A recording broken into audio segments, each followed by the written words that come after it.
Hey lovelies! Many of you guys might not know this, but I actually worked at Chick-fil-A for quite some time. 5 years! So here's some of my rants. It's like the exact layout that they all use now. And even though this is a more updated one, this is definitely pretty close to the one I worked at. Like, this is exact. If not, we had an extra line of tables right here, and these were high tops. So the managers would like sit over here, including me. Ice cream machine. Then we had more sweet tea. That's where we put all of our cups. Definitely did not have another POS system. And then this is where you would bag at everything. The setup is horrible. Like, why is fries over here if you end with fries? Anyways, when I first started working at Chick-fil-A, I want to say 17. Yes, I was 17. So I started up front, and I remember I kept my in training tag because I thought people would be nicer to me and more understanding if they thought I was dumb and new. But instead, they treated me worse because I was dumb and new. So I had so many people who would come up to the front, be like, "Can I use my free chicken biscuit for a chicken sandwich?" I'm like, "No, it literally doesn't let us do that. But I can make a chicken biscuit on a bun because the fillet is like literally different." And they'd be like, "Well, give me someone who knows what they're talking about." I know what I'm talking about. Luckily, I didn't have like managers that would go behind your back and like, let a customer walk all over you like that. So they defended me and they're like, "No, you get a chicken biscuit." But stuff like that would irritate me so badly. There was another customer who came in with a mobile order, and I was like, "Well, I don't see the mobile order. Can I make sure you are at the right restaurant?" They're like, "I come here every single day. I think I would know, but you don't because you're new." I'm like, "Okay." And guess what? They were at the wrong location. Anyways, I ended up working in the back a majority of my time, and I was basically running the entire restaurant because I did all the training, I did all the health visits and corporate visits, I made the schedule, and I ran all the shifts. So we were making bank too.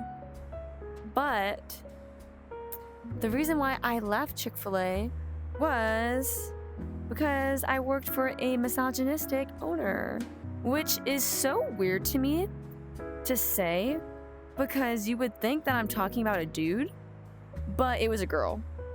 And she preached the entirety of the time that I worked there how she really wanted to like uplift women because she was married, and anytime she ever had to do anything related to business, they would reach out to him or they would put his name in the email, not hers, even though she was the one who owned it and not her husband. So she said that she always tried to treat women or like make sure she was treating them equal because she knew how it felt to be like dismissed. But it was crazy because we had a group of girls who were running the whole restaurant, me included, and we had a bunch of directors who all were 6 foot something, 30 something, married men who weren't doing their jobs. When we had a group of like 20s, younger girls, smaller, who were running the whole place, but the person who was getting bonuses and credit were the directors. So all of the girls were like, "Hey, we want the title of director." And the directors actually agreed. They're like, "Yeah, they work hard. They should get it." And the owner, well, the directors would tell us that the owner said no, that she would rather just pay us a little bit more. None of us wanted to be paid more. We wanted the title. And I guess, like, she didn't understand that because she was like, "Wouldn't you rather have more pay?" And we're like, "No, it's about respect." Anyways, everyone quit. Everyone quit one by one. And she, to this day, did not think anything of it. But I was held hostage because I was the only one who didn't really know what I wanted to do with my career. So I stayed behind, and they had this Chick-fil-A scholarship. So I stayed behind and got my scholarship. I tried to leave, and then she was like, "Well, you got the scholarship, but if you don't stay on payroll for a blank amount of time, I'm not going to give it to you." So I'm like, "Oh, okay, cool." So I stayed. So anyways, I had never actually had I feel like a real conversation of how I felt with the owner. I say owner, the operator.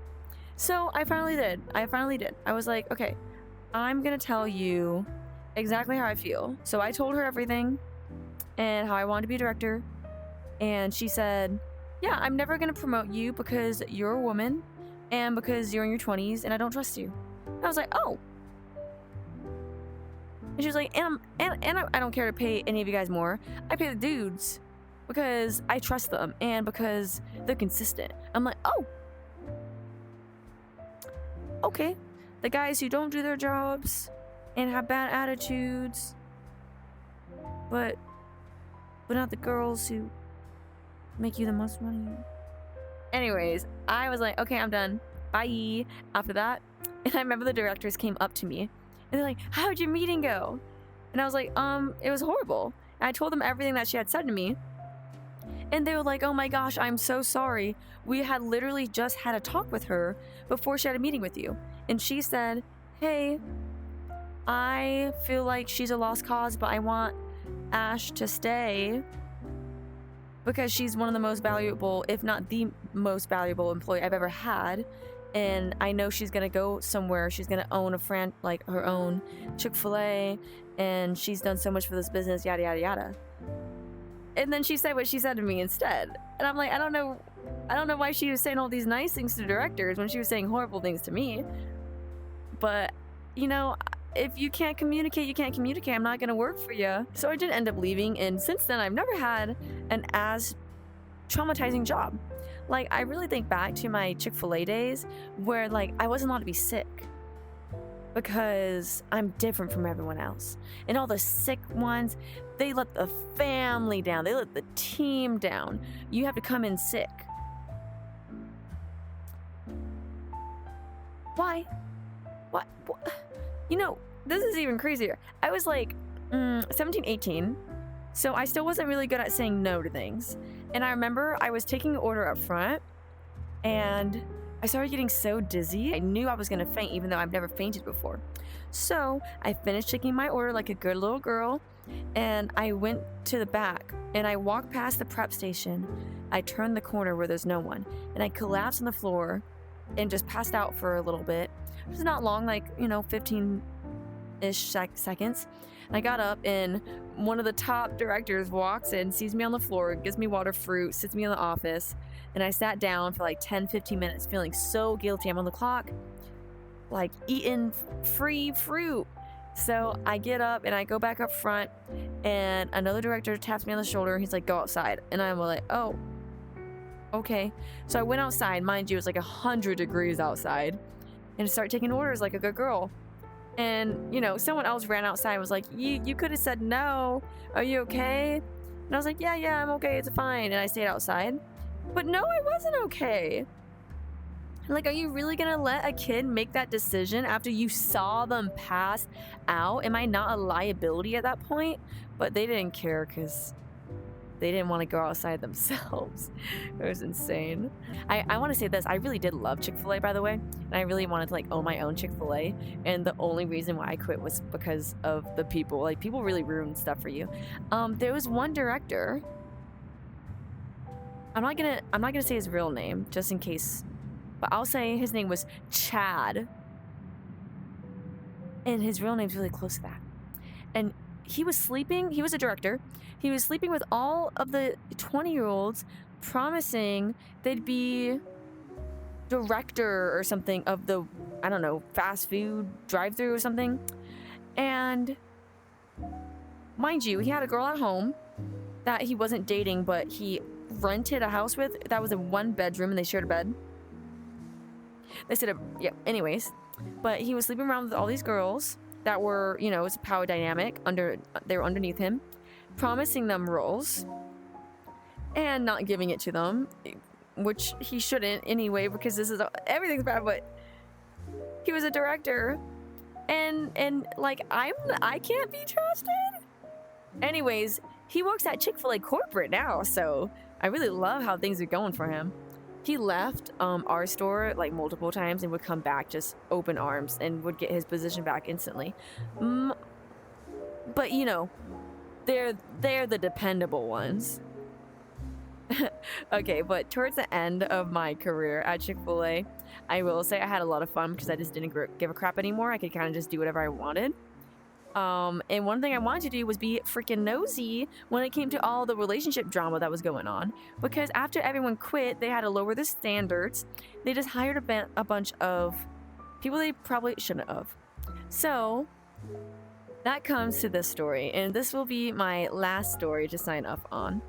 I'm gonna have to use different names. So I'm gonna say this. So there's a girl, her name was Sarah, and she worked up front. And there's a guy named Jacob. So Jacob needed a roommate, so Sarah let him move in. And Jacob always talked bad about Sarah's boyfriend, saying he was so childish and he could be better for her. And they actually ended up kicking Sarah's boyfriend out of the house, and they got together instantly. I always thought that was a little weird, but they stayed together. It was a year past, a year and a half. And this brings us to the time frame of it's, COVID-esque. So everyone's in mask-ishes. And we have a lot of new people working. So Sarah and Jacob start working in the back because we need some people. And if you start up front, you always work better in the back than just hiring someone for the back. So they're in the back now. Ethan and Juliet start working. Juliet has a boyfriend of 8 years that she's been together with. And she talks about him all the time. But a lot of the stuff she says is a little bit fishy when it comes to the relationship, but we just don't want to question it because, it's not our business. You can kind of tell us what you want to tell us. So she would just say things like, oh yeah, I was living with my boyfriend, but then he kicked me out and I couldn't afford rent on my own. So I have to work at Chick-fil-A now and I'm miserable, but I'm still with him. I just thought that was a little weird, but she was like, but I want him to have his own space. I just thought it was a little weird. So anyways, Juliet is working and Ethan and all the people at night, which is this crew, all start hanging out together. And they always invite me, but I'm so cool, I don't want to show up ever. So every blue moon I make my appearance, or every blue moon I'll host a game night at my house, but I don't really show up too much. So I get a lot of the information from everyone else. But so for closing shifts, at the end, everyone would hang out at the parking lot. And at the parking lot, they would stay out there. Let's say we closed and we were done, fishing. We finished everything at 12, and they would stay out there until 2 a.m. I'm not about that life. I want to go home. So I always say bye and I leave. But they all be hanging out, and sometimes they'd go to cook out together, or I don't know, things like that. Just hang. So I start hearing some little things from Jacob. I think that was his name. Is that what the name I was going with? Jacob. That Sarah is doing a little bit of weird things because Sarah keeps hanging out with Ethan, solo. Or if it's not solo, Ethan's getting jealous. So for example, they were at cookout and Ethan got mad that Sarah wasn't in his car alone, and she was hanging out with everyone, so he just sat in his car alone. I was that's a little weird. Or he gets kittens and he invites only Sarah over. Or everyone is hey, are you free? And he's no. But then he'll text Sarah that he's free and hey, you want to hang out?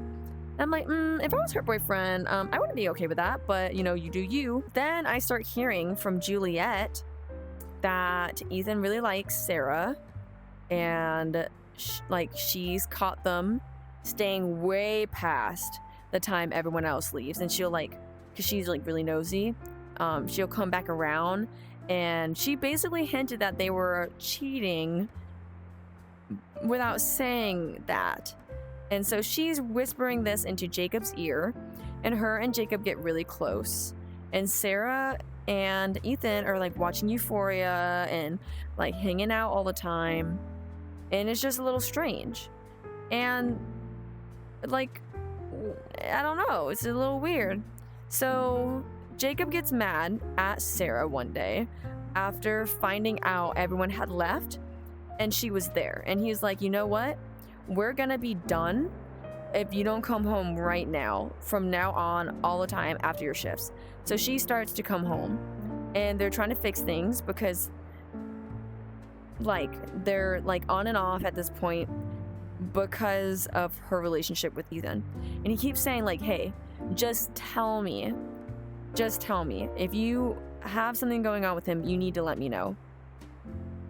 And she just kept saying, no, it's fine, it's good. Fast forward to a little bit later. It was like a week or two after they had been off and then on again. And they get in some fight and she leaves him and she goes to Ethan's house. She never comes back. She never comes back. And they come into work the next day wearing each other's chef aprons. And it was just so bizarre because, like, literally, like, you guys work together. Like, you can't be civil. And I remember even, like, I'd work shifts with all three of them before Sarah had gotten with Ethan. And, like, Jacob would come in and, like, give her a kiss and hug her and stuff on purpose in front of Ethan. And Ethan would give the nastiest, like, dirty look. And everyone was like, this is so awkward. So anyways, they break up. Sarah and Ethan are together now, and they're, like, living together. And I just thought it was so weird because he's, like, 18, fresh, like, literally just graduated, and she's, like, I don't know, 25, 27. I'm just not feeling it. I'm like, he's a little boy, and he acts like one. Like, he literally acted like a child. But everyone's like, oh, well, we're not surprised that she likes little kids because her last boyfriend was also 18 and fresh out of high school. And Jacob was her age. So she obviously just didn't like a man, I guess. I don't know. Jacob gets really depressed and starts hanging out with Juliet. And I start to think, hey, your relationship's a little bit weird, considering you have a boyfriend, Juliet. And then I find out from Jacob, she doesn't have a boyfriend. She doesn't, because when her boyfriend originally kicked her out, it was because he wanted to sleep with other girls, and he hadn't gotten that chance because they had been together for 8 years, all throughout high school. So he was like, I want to try to sleep with another girl. Mind you, he's really gross, so I don't think he ever got to. But at that point, he was like trying to get her back, but Juliet loved the attention that she was getting from multiple boys, so she was kind of like leading both of them on. But she told Jacob, hey, I'm low-key leading you on because the second my boyfriend wants me back, I'm gonna choose him over you, even though he's worse. And Jacob's so mad. He's like, why, I want you. And I was like, Jacob, you like to white knight situations. You think that Juliet's boyfriend's bad, so you want to save her. You thought Sarah's boyfriend was bad, so you tried to save her. You're doing the same rinse and repeat. And guess what? Sarah's doing the same thing because she had her boyfriend, and then she let you jump in and white knight the situation so that she wouldn't feel guilty about leaving him. And then she was telling Ethan all these lies about Jacob so that he would come in and white knight the situation. Every single guy hates each other. So Jacob's like, oh my gosh, you're right. Next day he comes in with hickeys. Like, I don't even need to make that up. So it's crazy. Juliet ends up breaking her spine in a whole nother crazy freaking story, which Sarah and Ethan are the ones who ended up taking her to the hospital. But then Ethan was like, I need to go home first because I don't want to go to the hospital. So she's sitting in this car seat with a broken spine, and he goes home first. Anyways, Jacob takes care of her, and he wants to date her so bad, but guess what? Her boyfriend comes back into the picture and he's left alone. So he just moves away, and Sarah, I forgot what happened to her, and then Ethan went back to like some vape shop or something. I don't know. He was gross. They're still together. But I did find out a lot of horrible things from Juliet that she was telling me. Like, he apparently, when he first saw Sarah without her mask, said that she was effing ugly. But you know what? They're still together, and I guess he likes effing ugly girls. So it's just, I could never date someone like that. Juliet, she was broken up with her boyfriend, but she said, if you get back with me, you need to propose to me within a year. And this was like 2.5 years ago, and they got back together. She doesn't have a ring on that finger still, so tough luck to her. And he only came crawling back because he saw that she had another option, and he couldn't sleep with any girls. No one wanted him. Wow, I'm just being mean now. Drama. But all of that was just so juicy for me to like follow, because I just kept getting bits from everyone, and I'm like, what is this? This is like crazy amount of drama. But, you know, I will say for Jacob, he's probably the only one who actually learned of the situation, because after that whole white knighty thing, he really did, like, feel guilty and was like, okay, I kind of see what I did to the other guy, and this is karma, which I'm like, okay, come on, there's a common denominator, and it's not you, it's her. But he felt guilty, and, you know, I hope that he recognizes that in the future and he won't try to white knight situations anymore. That's my Chick-fil-A journey. If you guys want to hear more rants about Chick-fil-A, I'll tell you guys some, because I was there for like 5 years and I am traumatized still, so why not? Also, I miss Chick-fil-A's old fries. These are bad. Well, okay, they're good, but like I like the sogginess, and now they're too crispy. Thank you guys so much for watching this video. If you have suggestions for videos for me to make, you can leave them down in the comment section below. My Fiverr is down below, my Twitch and whatever is down. Usually everything's down below, the map too. And I'll see you guys in the next video. Bye bye. Guys, I worked at Chick-fil-A as a vegan at some point, and you know what? That's kind of crazy, but I found food to eat. French fries and kale salad.